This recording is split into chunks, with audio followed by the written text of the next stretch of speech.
Cinema రేట్లు తగ్గించాలి అని, ఆ! టికెట్ రేట్లు తగ్గించాలని గొడవ చేస్తే, అది రూ. 2కి సెట్ చేశారు. ఆ 30 పైసలకు తగ్గించి, ఒక 20 పైసలు పెంచి. Okay sir. ఇలాంటి ఇప్పుడు అసలు ఎవరు రోడ్డు మీదకొచ్చి ఆందోళన చేసే అవును సార్. పరిస్థితుల్లో లేరు. విద్యార్థులు ఆందోళన చేయటం అనేది వెళ్ళిపోయింది. హ్మ్. సో, ఇదంతా ప్రతి ఒక్కళ్ళు దీనిలో ఉన్నారు. ఇది పెద్ద అమౌంట్‌గా ఎవడు చూడట్లేదు. చూడట్లేదు. హ్మ్. హ్మ్. కాకపోతే ఇప్పటికీ ఈ పాత దీంతో రిలేట్ అయి ఉన్న వాళ్ళకి మాత్రం ఈ రేట్లు కొంచెం భయపెడుతున్నాయి. హ్మ్.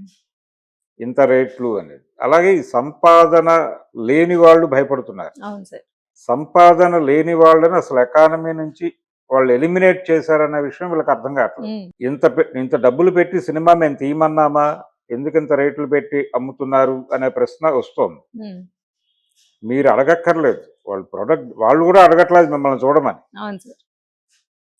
ప్రొడ్యూసరో లేకపోతే అల్లు అర్జునో లేకపోతే సుకుమారో డోర్ టు డోర్ క్యాంపెయిన్ చేయలే మా సినిమా చూడండి ప్లీజ్ అని. అవును సార్. వాళ్ళు వాళ్ళ పద్ధతిలో ఆ సినిమాని ప్రమోట్ చేశారు. ఈ ప్రమోషన్ అనేది నడుస్తోంది. ఆ ఫీవర్‌లోకి వెళ్ళిన వాడు వెళ్తాడు. హ్మ్. లేకపోతే ఇంట్లో పడుకుంటాడు. నాకెందుకు, నేను రూ. 1000 ఎందుకు ఖర్చు పెట్టాలి? లేకపోతే 3000 ఎందుకు ఖర్చు పెట్టాలి? హ్మ్. అని అనుకున్నవాడు ఆ సినిమా జోలికి వెళ్ళడు.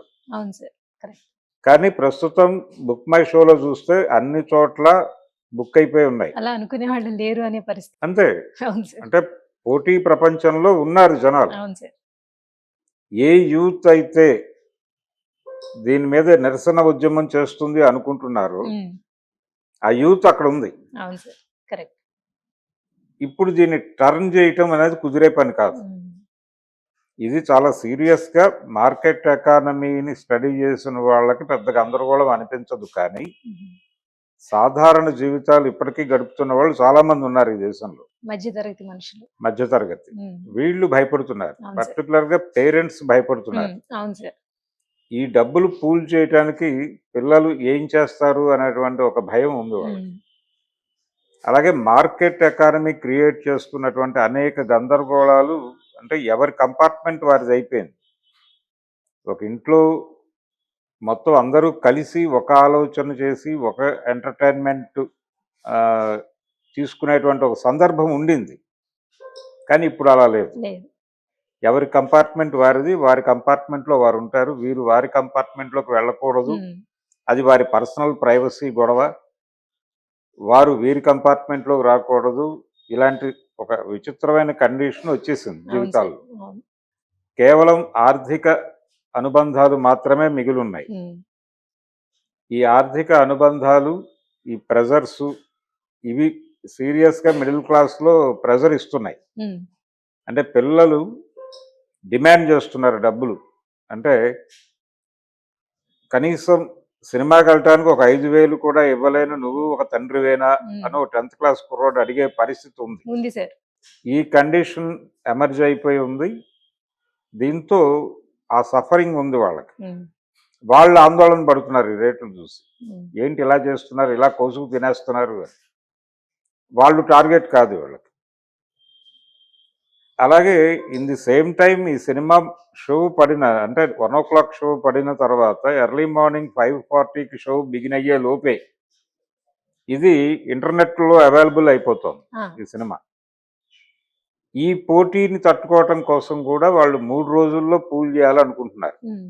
3 రోజుల్లో 3-4 డేస్‌లో ఎంత పూల్ చేయగలిగితే అంత పూల్ చేసేసి అకౌంట్ క్లోజ్ చేసేయాలి. ఆ తర్వాత రన్ వస్తే వస్తుంది, లేదంటే లేదు. అవును సార్.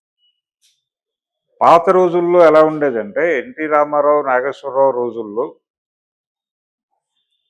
సినిమా అనేది డిస్ట్రిబ్యూటరు అలాగే ప్రొడ్యూసరు కలిసి చేసేవాళ్ళు హ్మ్. వెంచర్. హ్మ్. నిర్మాత గారు ఒక కథ తయారు చేసుకుని, కథ తనే తయారు చేసుకుని, ఒక రైటర్‌ని పెట్టుకుని తనే కథ రాసుకుని, ఈ కథ ఏ డైరెక్టర్ అయితే బాగా తీస్తాడో ఆ డైరెక్టర్‌ని పెట్టుకుని దానిలో మార్పులు చేయించుకుని వాళ్ళిద్దరూ కలిసి విజయవాడ వెళ్ళి, అప్పుడు డిస్ట్రిబ్యూషన్ ఆఫీసులన్నీ విజయవాడలో ఉండేవి. విజయవాడ వెళ్ళి ఆ డిస్ట్రిబ్యూటర్లను కలిసి హ్మ్. అందులో ఈ కథతో ఏ డిస్ట్రిబ్యూటర్ కనెక్ట్ అయితే వాళ్ళు బడ్జెట్ వేసుకు రమ్మనేవాళ్ళు. అక్కడే కూర్చుని ఒక హోటల్లో బడ్జెట్ వేసి తీసుకెళ్తే దానిలో కొంత డబ్బులు ఒక 40% వాళ్ళు ఇచ్చేవాళ్ళు. ఓకే. ఆ హ్మ్. డబ్బులు తెచ్చుకుని మిగిలిన డబ్బులు తను వేసుకుని సినిమా కంప్లీట్ చేసేవాళ్ళు. హ్మ్. సినిమా డిస్ట్రిబ్యూషన్ వాళ్ళకే ఇచ్చేవాళ్ళు, స్ట్రైట్ వైడ్ వాళ్ళే చేసేవాళ్ళు. చేసినప్పుడు మొదట వచ్చిన డబ్బులన్నీ తమ అకౌంట్లో డిపాజిట్ చేసుకుని ఓవర్ఫ్లో ప్రొడ్యూసర్కి పంపించేవాడు. 5 ఇయర్స్ కాంట్రాక్ట్ అది. అంటే 5 సంవత్సరాలు సినిమా వాళ్ళ దగ్గరే ఉంటుంది.